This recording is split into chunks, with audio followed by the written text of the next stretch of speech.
Joining me live is the Social Services Minister, Amanda Risworth. Amanda Risworth, thanks for your time from Adelaide there. I wanted to start with an announcement I understand you're happy to make on the program about what the increases will be in social security payments, the pension and rental assistance when indexation kicks in September. Can you take us through that?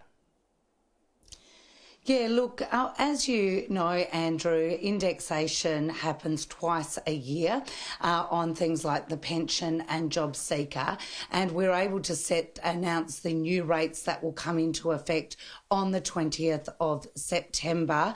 Those rates include, and I just want to get them right, a single pensioner will go up by $28.10 a fortnight, taking their pension to $1,144.40. And of course, a couple pension will get $42.40.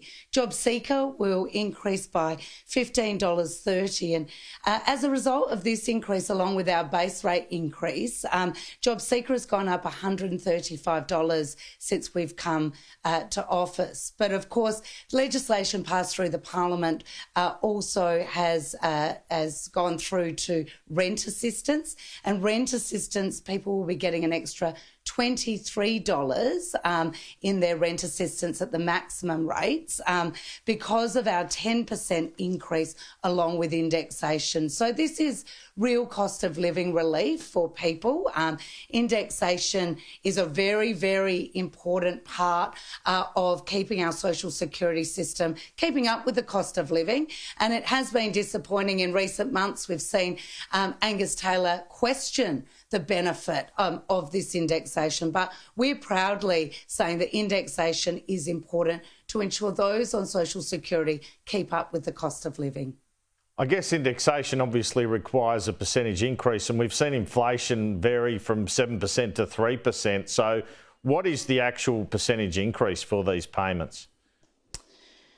The percentage increase is looked at the preceding 6 months. There's a 2% increase for JobSeeker, and the pension is a 2.6% increase. Obviously, when it comes to rent assistance, that is the inflation, the 2%. Plus the 10% that we put through the Parliament as well to increase the maximum rate. So there is that are the figures that we're working on, but it is every 6 months, and it's an important adjustment to support people with the cost of living. It says something about the cost of living, don't you think, that basically the dole now is $22,000 a year and the single parent pension's $25,000 a year? Well, we obviously need to support people with a cost of living. Of course, JobSeeker is an important payment for people to get back on their feet and get a job. Of course, the pension and single parenting payment is something quite different. That is something to support people who are not able, when it comes to single parenting payment, to get back into the workforce because they're raising a child. And of course, the pension, including the disability support pension and the age pension, is in recognition that people aren't actually working and need that support. So look, you know, it is important that these payments keep up with cost of living. Like I said, it was disappointing to see Angus Taylor question this as somehow unrestrained spending. It's an important feature of the social security system. Has an inflationary effect been modelled in terms of what these increases will do? Because we know people on these low incomes, the money just goes out the door straight away.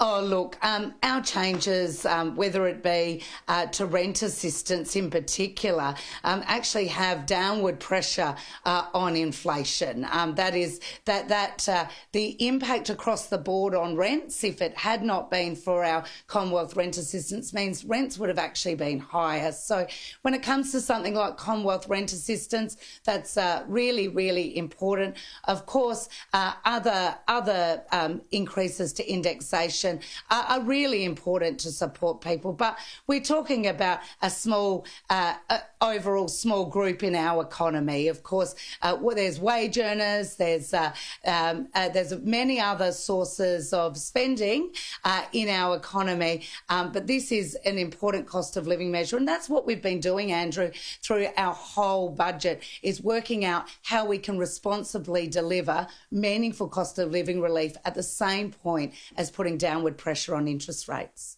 Let me ask now about another area of your portfolio, the gambling reforms being proposed. You actually have main carriage of this, although Michelle Rowland, the Communications Minister, has carriage of the gambling advertising aspect, which has got the most publicity. Yet we had this parliamentary committee led by the late Peter Murphy, of course, recommended gambling advertising be banned, but it had 31 recommendations in all.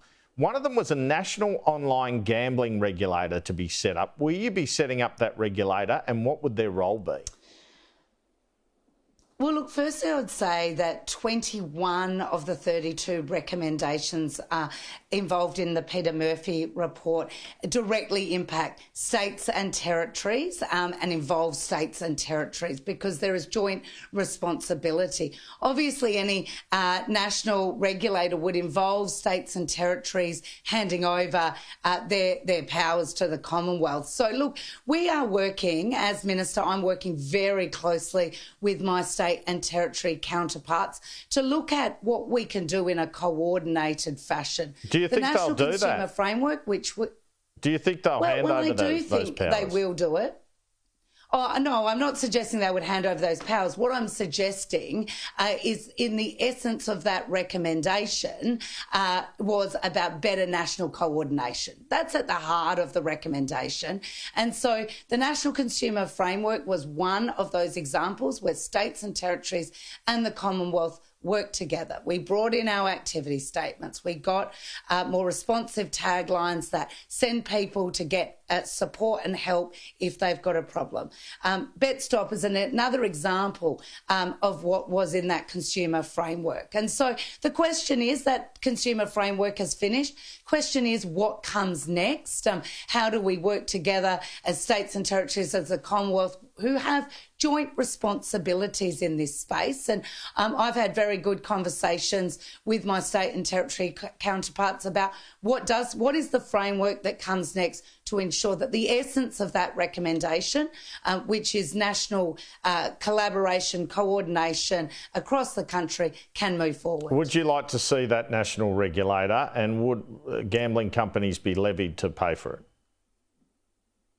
Well, look, firstly, I would say that I have been working very well with my state and territory counterparts. They have, we have together brought in a number of reforms, really important reforms, and have worked really closely together. There's some things that are in the Commonwealth jurisdiction, like banning the use of credit cards for online gambling, and that's something really important. There's other areas such as training for people that work in online gambling areas, how they get the best training. That's really best placed with states and territories. So, look, there is a dual responsibility here, and I know there is a real desire from states and territories to work with the Commonwealth on how we continue to make progress to minimise harm. Just Amanda Risworth, I just want to briefly ask you again, do you think there'll be a national regulator set up? Yes or no? Well, look, look, at this point, that is not in the discussions with states and territories. What is in the discussion with states and territories is around how we better coordinate and move forward. Unified effort when it comes to harm minimisation when it comes to online gaming. We are absolutely, or online gambling, we are absolutely committed to working with our states and territories. The framework matters, and that's what I'll continue to work with my states and territory counterparts on. Another recommendation was an advertising campaign aimed at young people and children in particular around gambling. Will you be doing that? Well, look, that's something we're looking at very carefully on, of how we best get the message out, the community message out about the dangers of online gambling. One of the really interesting statistics coming out is there is a lot more people that have moderate risk of online gambling harms than realise it. And so making sure people are aware of the risk that they are facing is really important, which is why the activity statements were so important. That's letting people know every month how much they've lost, how much they've won and lost, but more often than not it's lost, and making sure people are aware of what it is costing them. Now, there have been reports that the government's not going to take up the recommendation of a full gambling advertising ban, but that you're looking at a partial ban during certain hours.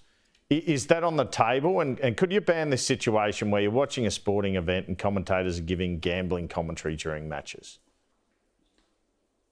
Well, look, Minister Rowland is working through that recommendation. Of course, she's working very diligently.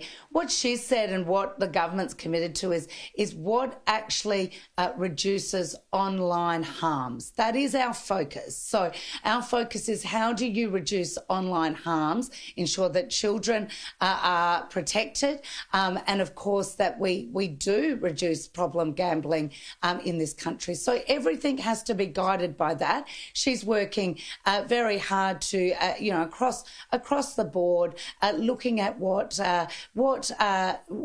we can go when it comes to advertising. All right, domestic violence will be discussed at National Cabinet this Friday. A Sunday Telegraph report today says the New South Wales Premier Chris Minns is looking at GPS tracking of DV offenders. What's your reaction to that? Well, look, I think we need to look at all the tools available to ensure that we reduce violence against women and children and ultimately eliminate it. And we know that technological facilitated abuse, for example, is something that really impacts a lot of people. And so we need to look at all our different tools. There's going to be no silver bullet when it comes to family and domestic violence, but it is a joint responsibility between the Commonwealth and the states. We've been really putting investment in this area, $3.4 billion of investment across our national plan, whether it's prevention, early intervention, and recovery, healing, response. So, it is important that we have a consistent and persistent focus on this, and I'm really pleased that states and territories are bringing ideas to the table, bringing initiatives to the table, because they have a lot of the levers when it comes to particularly those high-risk offenders. But we all have a role to play, and that's why the Commonwealth will be, of course, coming to the table in good faith, and whether it's to discuss frontline services or prevention programs, we'll keep working with our state and territory colleagues on in these areas. I wanted to ask you now about the census, the contentious questions that were proposed and how the PM stopped them, but has backtracked on the sexual orientation question. I guess it's a matter of irony, isn't it, that the decision on this was taken to prevent a furore, but it has actually caused one. Well, look, Andrew, we were presented as a government questions that were very complex in the census, and what the Prime Minister's been really clear and what the government's been really clear is, we want people to complete the census and we want simple questions that people can understand and answer. And that's really important. The census isn't for another 2 years, and I think we've got plenty of time to make sure that we get the question right. And I think that's what's really important here. And I think the other important thing is that the census isn't the only source of important information. We can understand the experiences of LGBTIQA+ people. And of course, For example, we are doing an action plan on the health and wellbeing of LGBTIQA plus people, and that includes a whole lot of research. So, look, we need to make sure that we are properly responding to that community and support them in the best way we can.